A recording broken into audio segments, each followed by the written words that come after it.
যদি দুর্নীতিবাজদের পৃষ্ঠপোষক রাষ্ট্র হয়ে যায় তাহলে তো দুর্নীতির খবরে পুরো দেশ সয়লাভ হবে, এটাই স্বাভাবিক নয়? শুনেন, ফিরোজ সাহেব কি বললেন সেইটার উপর তো রাষ্ট্র নির্ভর না। তিনি একজন রাষ্ট্রের নাগরিক, তিনি তার মতো বলতে পারেন, সেই প্রশ্নের জবাব আমি দেব না।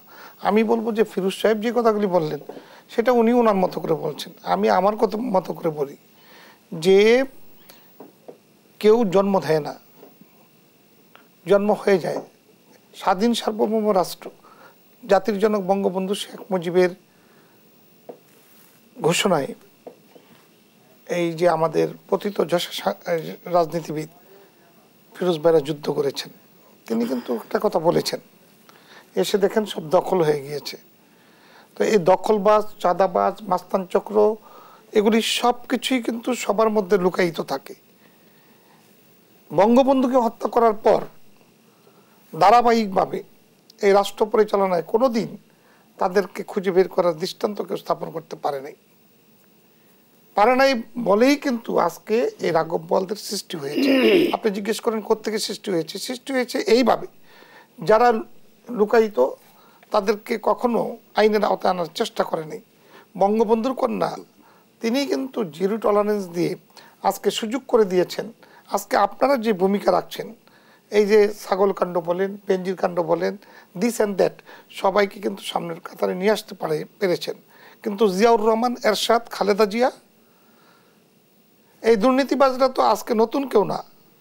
এই দুর্নীতিবাজ নজরুল ইসলাম বাবু, শুধুমাত্র দুর্নীতির ইতিহাস কি বর্তমান সময়ে দুর্নীতিকে জায়েজ করতে পারে? আমি কি বলছি আপনি শেষ করতে দেন। ধারাবাহিকভাবে কোশ্চেনের কিন্তু যথার্থতা থাকতে হবে। আমি আপনাকে বলি, আপনি আসেন, তো এই ধারাবাহিকভাবে যারা রাষ্ট্র পরিচালনা করলেন কেউ কিন্তু কিছুই করেন নাই। ব্যাংক লুটেরা বলেন, আজকে এই চাঁদাবাজ বলেন, মাস্তান বলেন, এগুলি কিন্তু সামনের দিকে চলে এসেছে শুধু শেখ হাসিনার এই শাসনামলগুলিতে। সুতরাং জিরো টলারেন্সের যে আজকের বহিঃপ্রকাশ সেটা কিন্তু আমরা দেখতে পাচ্ছি। সে যেই চাঁদাবাজ হোক, যেই আজকে দুর্নীতিবাজ হোক, তাকে ছাড় দেওয়ার কোনো সুযোগ নেই। সেই জায়গায় রাষ্ট্র চলে এসেছে। সুতরাং এখানে লালন কর্তা পালন কর্তা না। আমি মনে করি যে আজকে এই যে বেনজিরের জব নেচার থেকে এসেছে, সে বিসিএস ক্যাডার হয়ে সে জব করেছে, সে পর্যায়ক্রমে আইজিপি হয়েছে। এখানে বিএনপির শাসনামল, জাতীয় পার্টির শাসনামল, আওয়ামী লীগের শাসনামল সবই কিন্তু ছিল, সব শাসনামলেই কিন্তু বেনজিরকে আমরা দেখলাম। কিন্তু সর্বোপরি যে এই রাষ্ট্র পরিচালনায় যারা দুর্নীতি করেছেন তারাও কিন্তু ভেগে গিয়েছেন, পালিয়ে আছেন। তাদের চেহারা কিন্তু আর বাংলাদেশের মানুষ দেখেন না, কিন্তু তাদের নেতৃত্ব কিন্তু এদেশে কিছু মানুষ রাজনীতির নামে আন্দোলন সংগ্রামের ডাক দেন। সফল হোক আর নাই হোক, আমরা কিন্তু তা লক্ষ্য করেছি। যারা মানি লন্ডারিংয়ের সাথে জড়িত, যারা এদেশে রাজনীতিকে, জাতীয় পার্টিকে এইটা মোকাবেলা করতে হয়েছে, খালেদা জিয়ার দলকে, আওয়ামী লীগকেও ফেস করতে হয়েছে, তাদের রাজনীতিও কিন্তু আমরা দেখেছি। খোদ প্রধানমন্ত্রীকে আমরা কালো টাকা সাদা করতে দেখেছি, এবং তার সন্তানরা কি করেছেন সেই ইতিহাস আমরা জেনেছি, দেখেছি, এবং তার বাস্তবতাও আমরা উপলব্ধি করছি। সুতরাং সেই বাংলাদেশে আজকে আমি মনে করি যে ছাগল কাণ্ড কিন্তু আজকে সব কিছু ওপেন করার সুযোগ করে দিয়েছেন। কেন? রাষ্ট্রের আজকে যিনি সফলতার সহিত রাষ্ট্রকে এগিয়ে নিয়ে যাচ্ছেন তিনি এটা চান।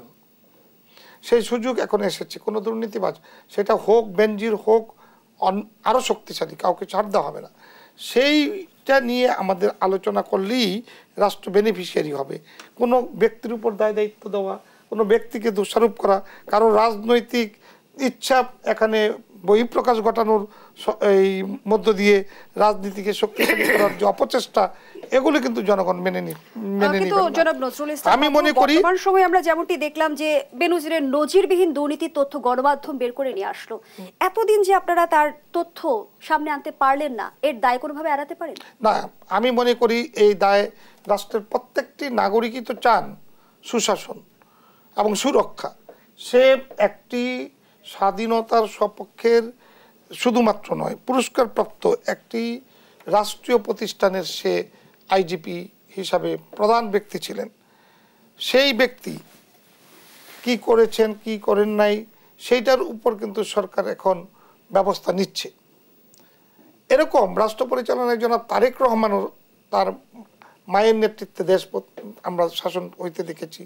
তিনি তখন রাজার হালে শাহজাদা সেজে অনেক কিছুই করেছেন। সেইটাও কিন্তু ক্ষমতাচ্যুত হওয়ার পর আমরা দেখেছি। বঙ্গবন্ধুর হত্যাকারীদেরকে আমরা দেখেছি পালিয়ে যেতে, তাদেরকে কিন্তু আজকে এত বছর পর বিচার কার্য সম্পন্ন করতে দেখেছি। সুতরাং ওয়েট এন্ড সি, সরকার যথার্থভাবে দেশ রাষ্ট্র পরিচালনা করছেন বলেই আজকে এই দুর্নীতিবাজদের চেহারা উন্মোচিত হচ্ছে, প্রকাশিত আপনারা হচ্ছে, বলছেন যে তাদের বিচার দুর্নীতির হবে। বিরুদ্ধে আপনারা জিরো টলারেন্স ঘোষণা করেছেন, সেই জায়গা থেকে এটা দেশের প্রধানমন্ত্রীর বেনজিরের কমিটমেন্ট দুর্নীতি রয়েছে। যদি আসলে তিনি যদি দোষী সাব্যস্ত হন, তাকে শাস্তির আওতায় আনতে পারবেন? অফকোর্স, কেন পারবো না? আমরা তো এদেশে এই যে ক্ষমতাচ্যুত হওয়ার পর বেগম খালেদা জিয়ার যে দুর্নীতি, বেগম খালেদা জিয়ার যে এই এতিমদের টাকা নিয়ে বিভিন্ন রকম বক্তব্য আপনারা বিভিন্ন জনের কাছ থেকে শোনেন, কিন্তু দেশের এই সর্বোচ্চ আদালত তাকে যে শাস্তি দিয়েছেন, সেখানে বিএনপি আর আওয়ামী লীগ নয়, রাষ্ট্রের প্রথিতযশা সকল আইনজীবীরাই কিন্তু ফাইট করেছেন। প্রত্যেকটি আদালতে তিনি দোষী সাব্যস্ত হয়েছেন। সেটার বিচার কি হয়নি? অনেকেই কিন্তু বলছে বেনজির এখন ধরা ছোঁয়ার বাইরে।